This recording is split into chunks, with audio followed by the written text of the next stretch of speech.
Okay, now that everyone's here, we can start. Good evening, everybody. Welcome back to DAAA, or Dating Apps Addict Anonymous, or D for short. Remember, everyone here has had the same problem. We've all shared an addiction, okay? We've wasted money on these apps. We shared horrible dating history from these apps, all for the pursuit of love. All right, there's no reason to feel embarrassed, to be open, or vulnerable, all right? Everyone here has downloaded Tinder, Hinge, Plenty of Fish, BLK, OkCupid, Hilly, and of course, Bumble, which is just plain silly. And that's just to name a few. So that's real time, real money, and most importantly, a really huge waste of storage on your phones, people. Now, I'm excited to share that we have a new member today. Sai? Would you like to stand up and share your personal experience with us? Really? Please. Alright. Online dating. New age way to meet people. I gotta say, horrible idea. I kid, of course. I mean, the last time I was online, there were a lot less bots, so maybe it's a nicer experience than actual people. But there's no benefit to meeting people online. There's no challenge. You're just judging people behind your phone screen. Dating apps are basically fast food. It's like, yeah, they're there and it's convenient, but convenient doesn't always make me happy. It doesn't always mean I'm satisfied. At first, you're getting a couple of matches and everything's going nice and, you're trying to find love. And after a while, after a couple of failed dates or, your matches run dry, it basically just becomes a phone game where you're just swiping on your phone all day like it's Fruit Ninja or some shit. Now, listen, online dating does work for some people, and I'm happy for those people. But this new generation needs to learn how to talk to people. Me included, it took me a very long time to even get comfortable talking to people in the real world. All of these parasocial relationships are fine for now. They're convenient for now. But in the future, the more you become an adult, the more you understand you need to be able to actually talk to people. Learn how to have a conversation face to face. And it's not a cute story to say that you met somebody online. Like, what are you going to tell people? Oh, yeah, I just kind of got on this app to get some booty and then we went on a date and she got pregnant. So we kind of just decided to stick together. No, that's not the story you want to tell. All right, go outside and get rejected in person like God intended.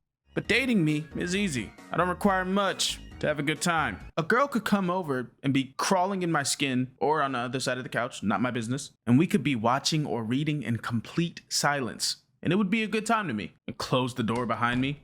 I hope I get to see her again. I'm never gonna see him again.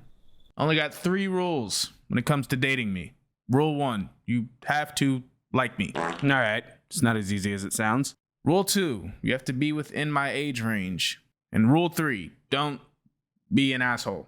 It's actually a lot harder than it sounds, especially when you meet people online. And that third rule is super important because it falls under an umbrella. Let me give you an example. So quick story time, right? There's this one time I'm talking to this girl for a few weeks, and dating online, 2 weeks talking to somebody consistently is basically like 2 months in the real world. So me and her are talking for a while. We're trying to finally set something up because we've just been doing this over the phone thing for a long time. And I'm on the phone with her. Now, at the time, I was working at a warehouse. We're going to call this warehouse Fed Up because I fucking hated this job. Now, the thing about this warehouse is you could not bring your phone into the warehouse. So that means you can't listen to music while you work. You can't be on Instagram trying to stalk your ex's account. And you absolutely can't text women back. So I'm on break. I'm trying to schedule a day where we can actually meet each other and actually spend face-to-face quality time with each other, right? Now, at this particular time, it was peak season. What is peak season? Well, peak season is basically the holidays. Whenever you guys order on Amazon, before it gets to the trucks that deliver it to your doorstep, it goes to a warehouse first, and those people are usually the ones that are handling your packages and loading them up in trucks. It's a whole fucking thing. I worked at this job for 3 years. I have way too many stories to tell about that, but that's a whole different video. I'm basically telling her while we're making this plan that I might be a little busy. So we're in the middle of making the plan.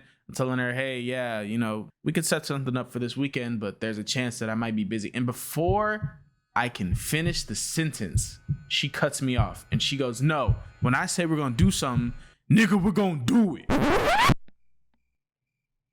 And I'm looking at my phone And now I'm looking around because I'm trying to figure out who the fuck this bitch thinks she talking to.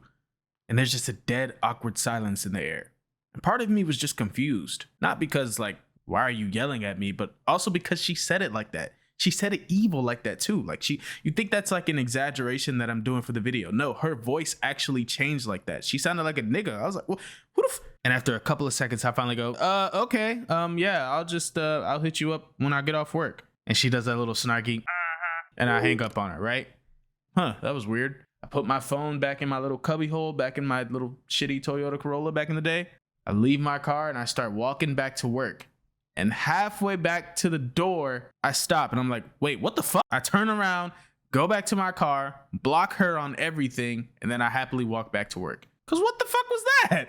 You don't even know me enough to be yelling at me like that. What are you doing? What type of shit is that? That's what I mean by asshole. You gotta be careful who you meet online.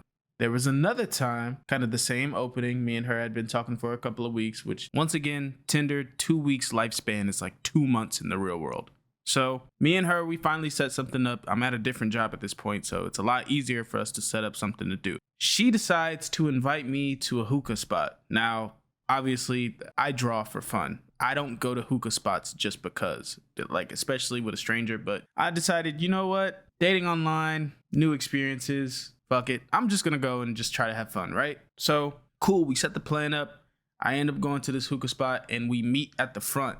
But unbeknownst to me, I look behind her and she has her friend with her. Now, this doesn't necessarily bother me because I understand, like, if you're gonna date online, safety is crucial, especially for women. I stand with that. I completely agree. You could have told me, but this doesn't offend me. This doesn't upset me. Cool, whatever, right? Never met this friend, never even heard of this friend. I don't know who this girl is, but you know what? I'm not gonna try to let it ruin our good time. Cool. So we get to our table and they're having a good time, but me, I'm not having a good time at all. And it's not because of her friend. You would think it would be because she's a complete stranger. But no, it's actually the girl that I'm supposed to initially be here with.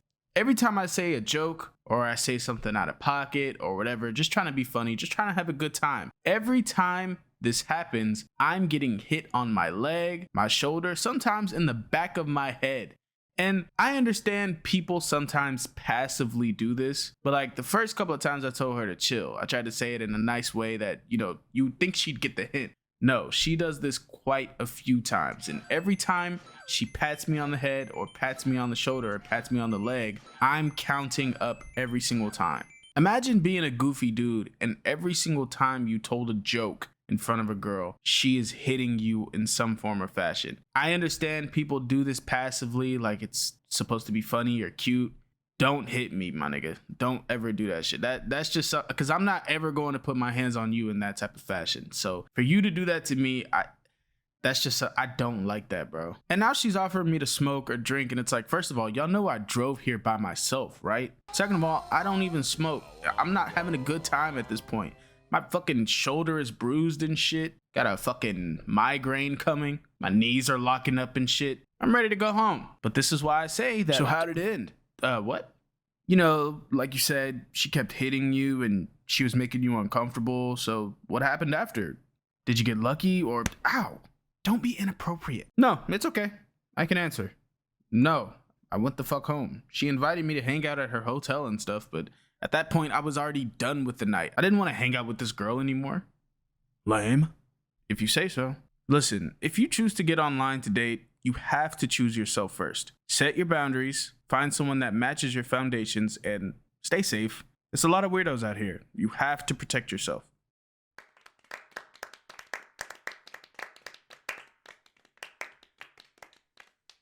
Okay, very nice. A little preachy for me at the end, but thanks for sharing anyway. All right, so who's next? Yeah, I just wanted to go back to earlier when you said that we were on there for love. That was never what I was on there for. I know what your addiction is, Johnny. It's still a problem. All right, that's why we're here. All right, how about you? I'll let you tell us what's going on. What are you doing after this? Oh my God. Have you been...